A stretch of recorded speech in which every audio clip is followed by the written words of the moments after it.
Welcome to the channel Book on a Shelf. Thanks for joining us. Today we're plunging into the depths of literature, maybe a bit of philosophy too, to look at an author you probably know for, well, wit and humor. Definitely known for humor. Mark Twain. Exactly. Really? But this piece we're looking at today, it shows a stunningly dark side. A late-career philosophical critique that's really quite something. It really is. We are unpacking Mark Twain's, well, blistering essay, The Lowest Animal.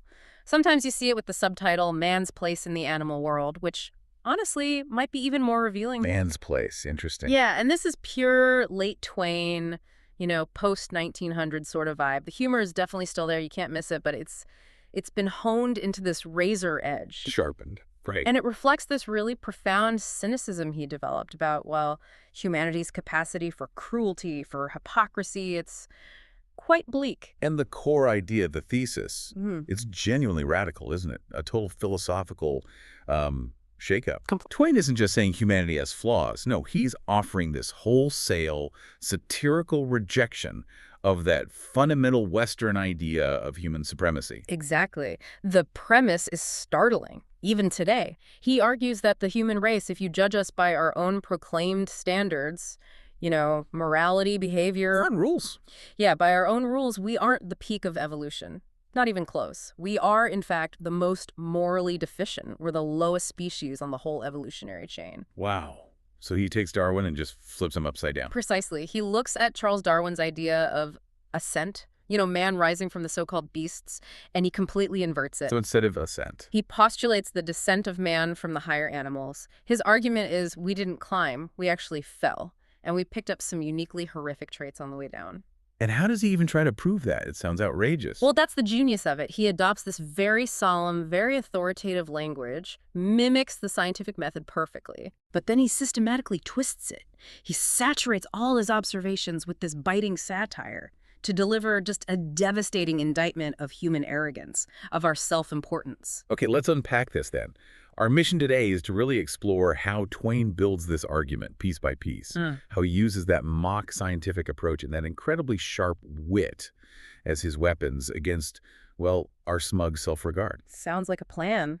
It's a fascinating, if deeply uncomfortable, piece of writing. Right, so to really get the intensity, the bitterness behind The Lowest Animal, you kind of have to understand the man himself, Samuel Langhorne Clemens, especially in his later years. Absolutely, because while the world knew him as, the great American humorist, the author of Tom Sawyer, Huck Finn. Classics, household names. Right, but his personal life, particularly later on, was just marked by tragedy. He had financial ruin, devastating losses, the deaths of his wife, Olivia, and two of his daughters, Susie and Jean.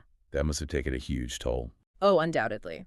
And many scholars believe these personal tragedies fueled this growing philosophical pessimism, this disillusionment you see in his later works. So this essay comes out of that darker period, this deep disappointment with everything. Exactly. Essays like this one, The Lowest Animal, they come from that place. It was probably written around 1896, give or take. 1896. But I thought it wasn't published until much later. That's right. It was considered so harsh, just so unrelentingly cynical that it was deliberately kept back. Twain himself, or perhaps his surviving daughter Clara and his publisher, decided against it. It didn't see wide publication until 1962. Wow, decades after his death in 1910. Decades. Which tells you something, right? Twain likely knew its truths were just too bitter for the audience of his time to really stomach. And was there a specific trigger? You mentioned the timing. Yes, the timing seems crucial. Sources often point to specific events he was reacting to in the late 1890s, particularly the really bloody conflict between Muslim and Christian communities in Crete. What seemed to horrify Twain wasn't just the violence itself, though that was bad enough. It was the source of the violence, the way both sides were using moral justifications, religious judgment as reasons for slaughter. So civilization using its highest ideals as weapons. Precisely. He was watching supposedly educated, developed societies twist their faith, their morality into tools for killing each other. That hypocrisy really got under his skin. And it's fascinating how he decides to frame this moral anger through, of all things, Science. Isn't it? Science was, the dominant intellectual force at the time. Darwin's ideas were reshaping everything. Origin of species, descent of man. Exactly. And Twain was clearly deeply affected by them, especially Darwin's work showing these intellectual and emotional links, these continuities between humans and other animals. The idea that animals weren't just unthinking beasts, but had feelings, maybe basic reasoning. Right.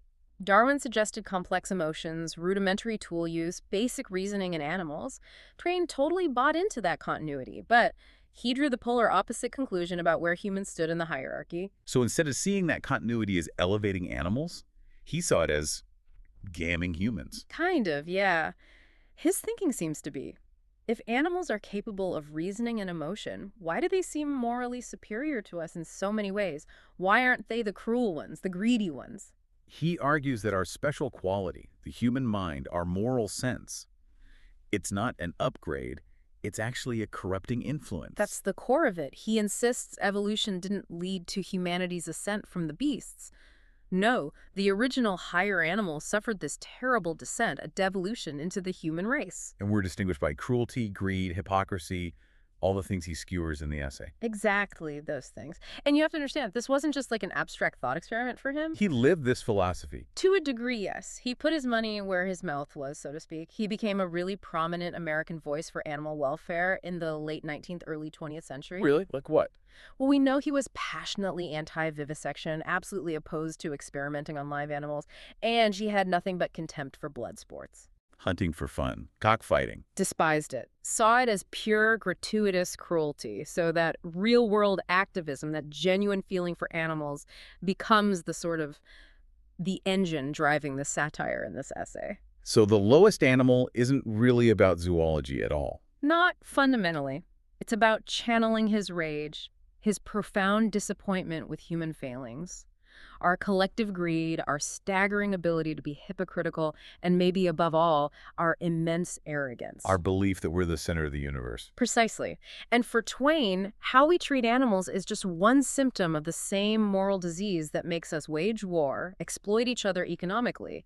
It all stems from the same deep flaw he saw in his own species. The way he constructs the argument is just brilliant, though. The whole rhetorical setup. Oh, it's masterful satire. He doesn't just jump in and say humans are awful. No, He builds this careful facade of scientific authority first. Right, to lend weight to these conclusions that are, let's face it, completely absurd on the surface. Exactly.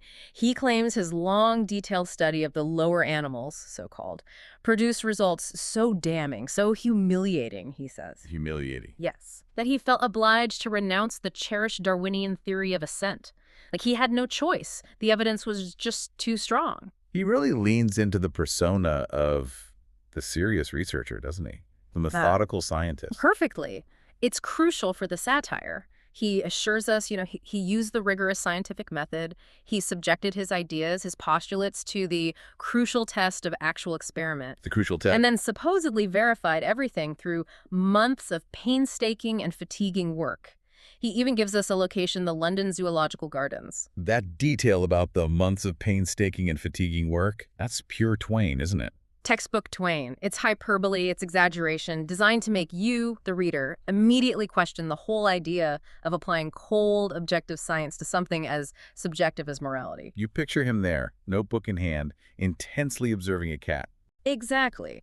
The famous author, maybe his hat's a bit crooked, taking copious notes on the moral failings of zoo animals. It grants him this veneer of credibility, just so he can utterly demolish the standard human narrative of superiority.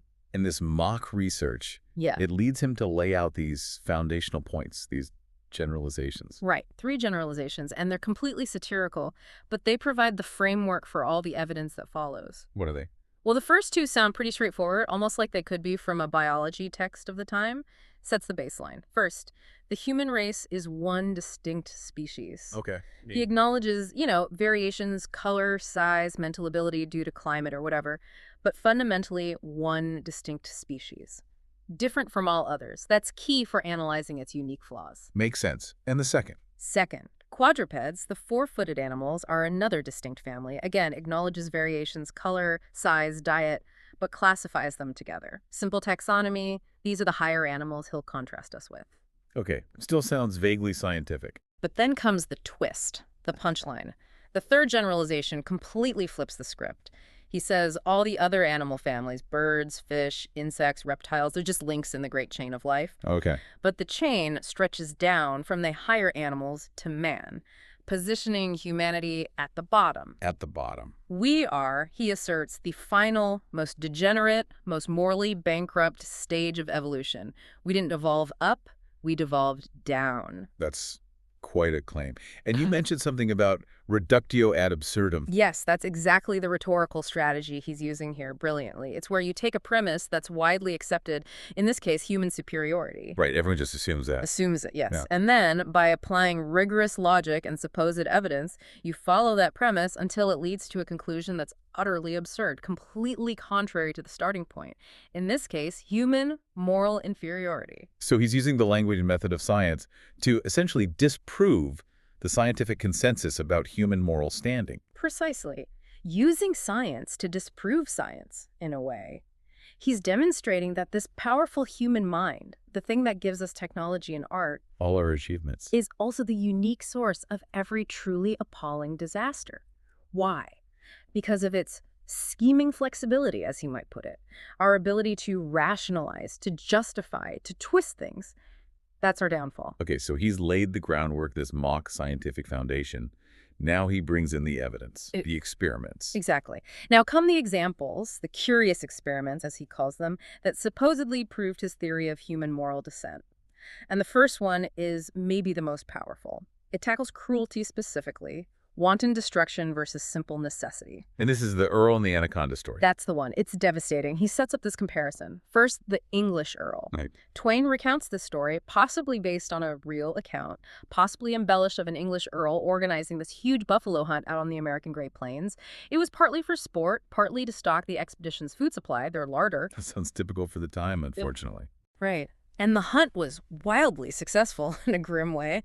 The final tally, 72 massive buffalo killed. 72. But here's the kicker.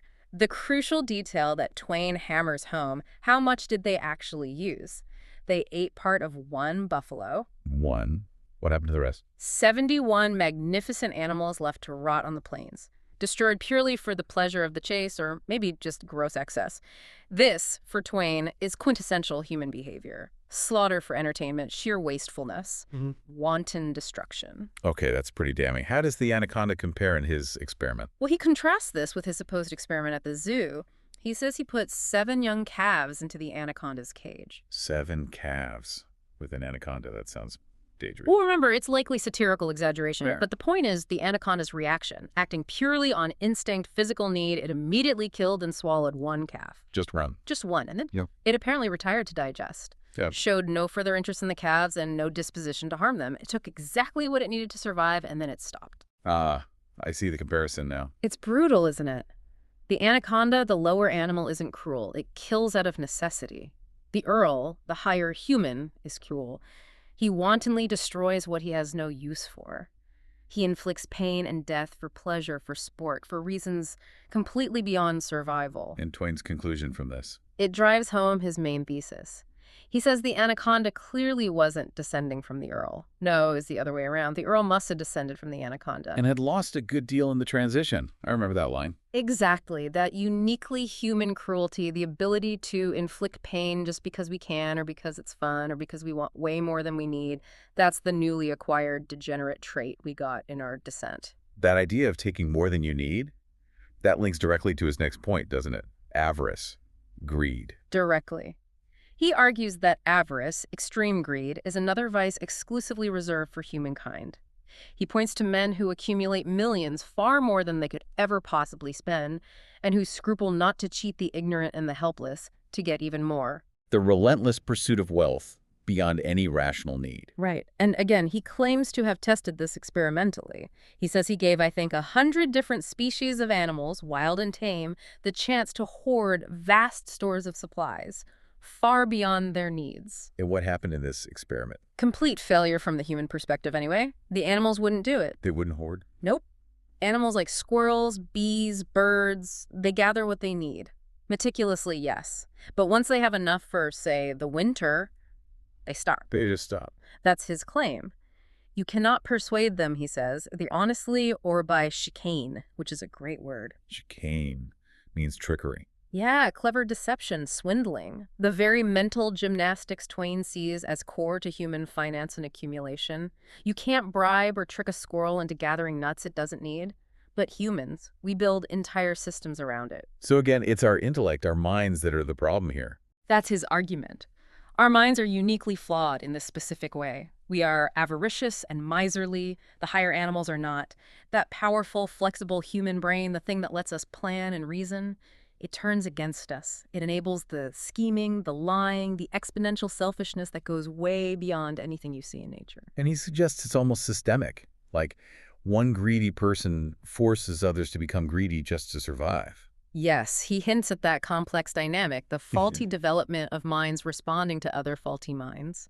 It creates this endless, complex, often cruel game of accumulation and exploitation that animals are just blessedly free from. Okay, so we've seen cruelty and avarice.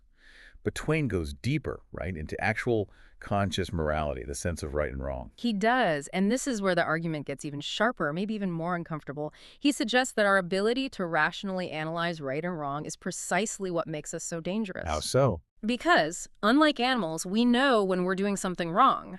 We understand the potential consequences, the suffering we might cause, and yet we often do it anyway, sometimes even for pleasure. That awareness, that moral consciousness. Yeah. That's the key difference. It is, and it leads directly to what he calls the uniqueness of revenge.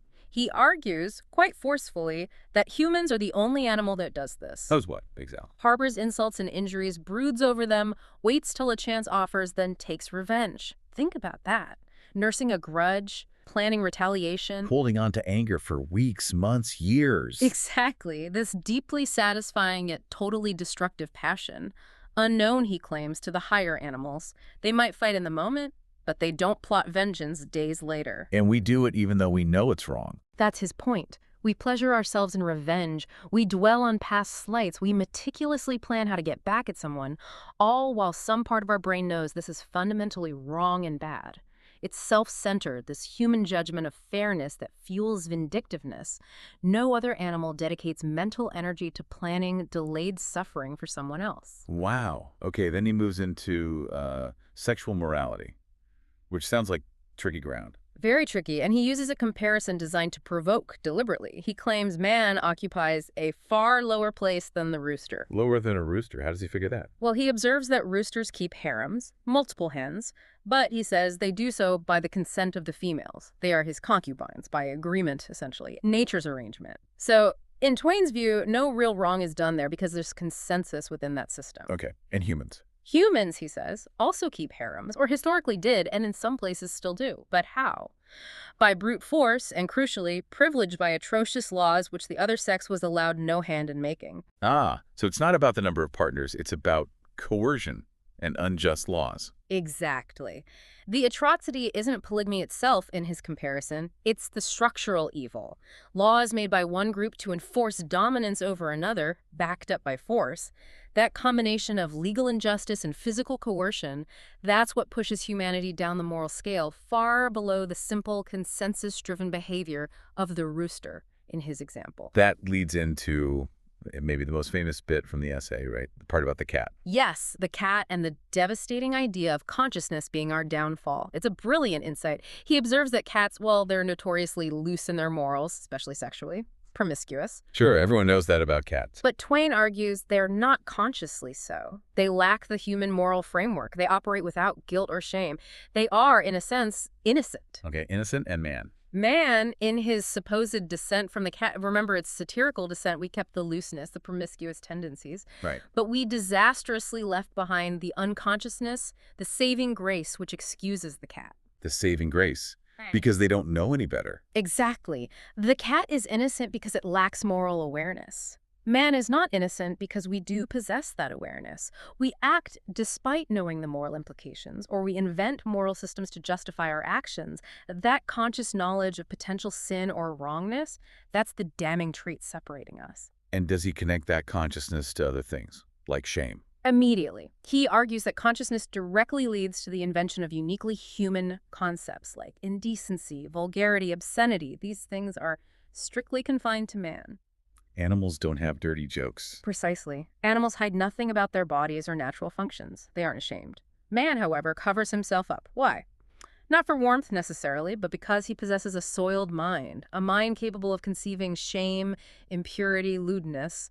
The concepts themselves are human inventions born from our self-awareness. Which brings us to blushing.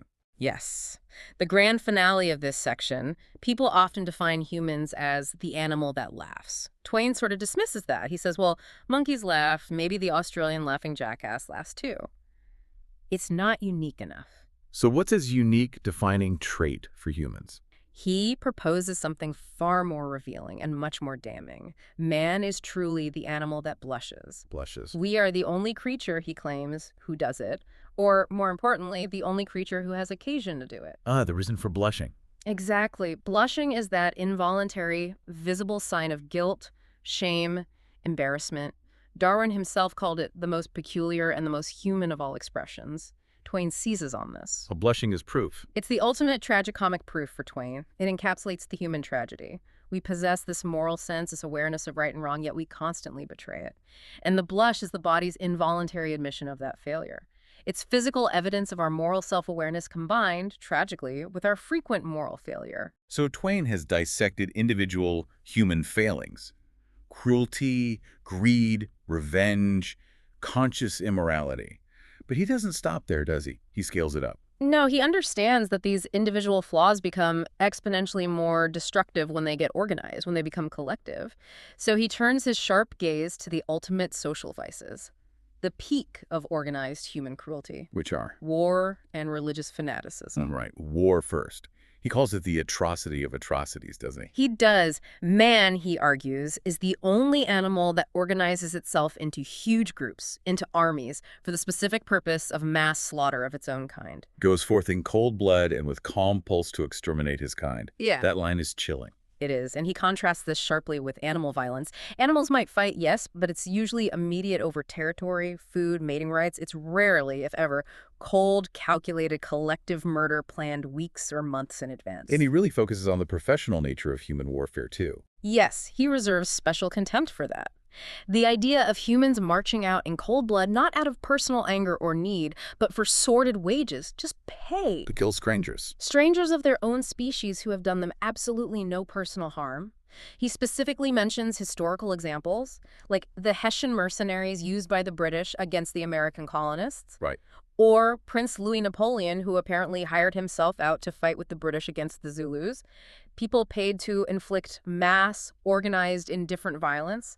That, for Twain, is a uniquely human perversion. And he connects this directly back to greed and ownership, doesn't he? The idea of taking land. Absolutely. War, for him, is fundamentally linked to those vices.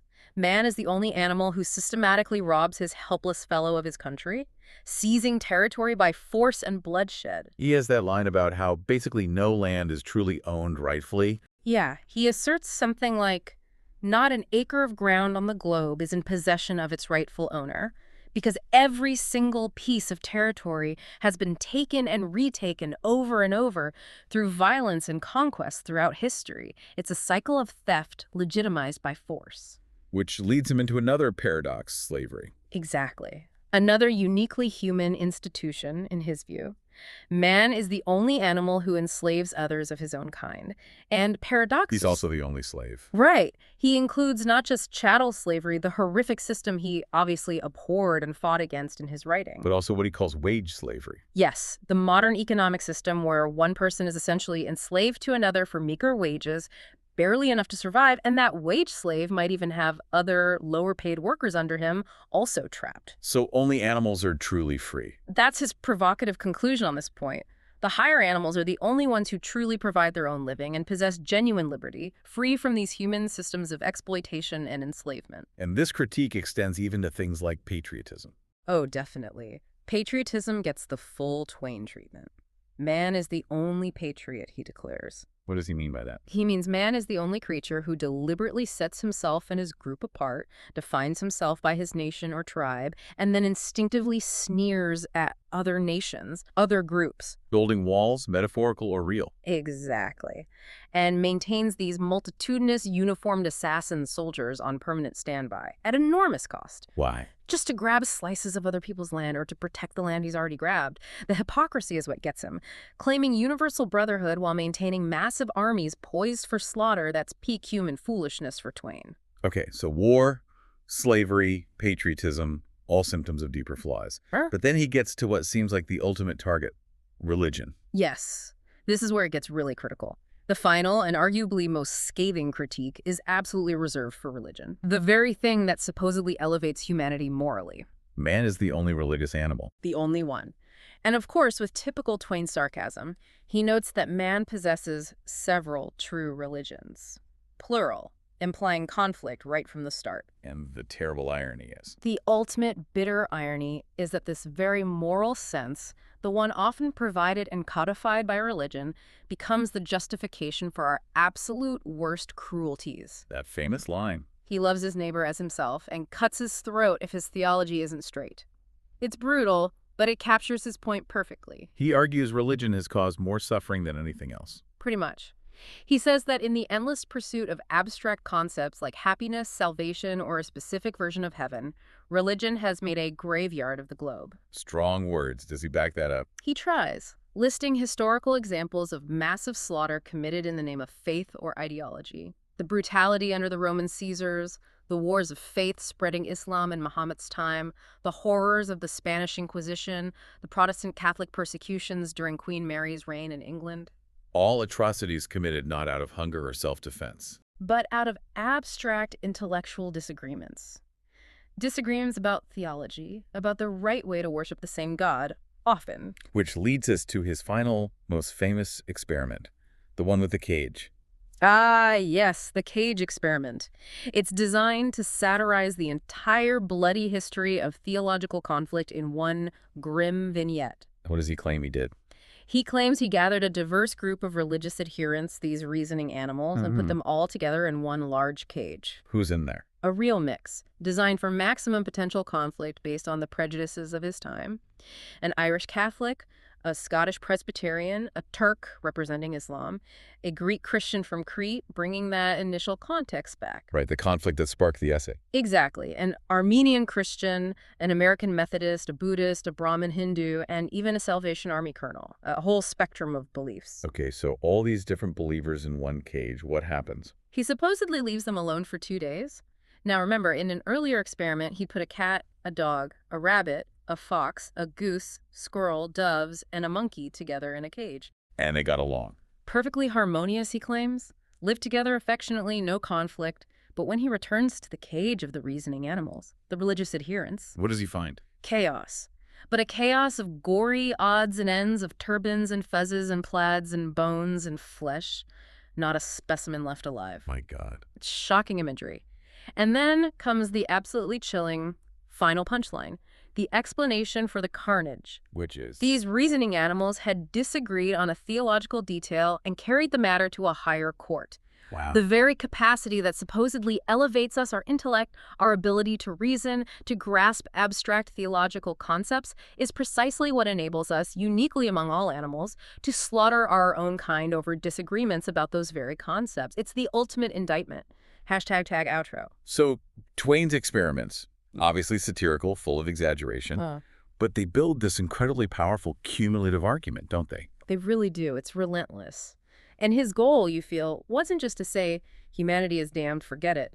It seems more like he wanted to force some really uncomfortable self-reflection. To encourage critical thought. Make people aware of this contradiction at our core. Exactly. Our unique strengths, our incredible minds, our moral sense, our, paradoxically, the very source of our most significant weaknesses, our capacity for disaster. He does seem to concede the power of the human mind, though. It's the source of amazing achievements, art, science. Oh, absolutely. He's not denying human capability, but he's saying that same flexible, scheming, deeply self-aware nature is also the engine of our horrors.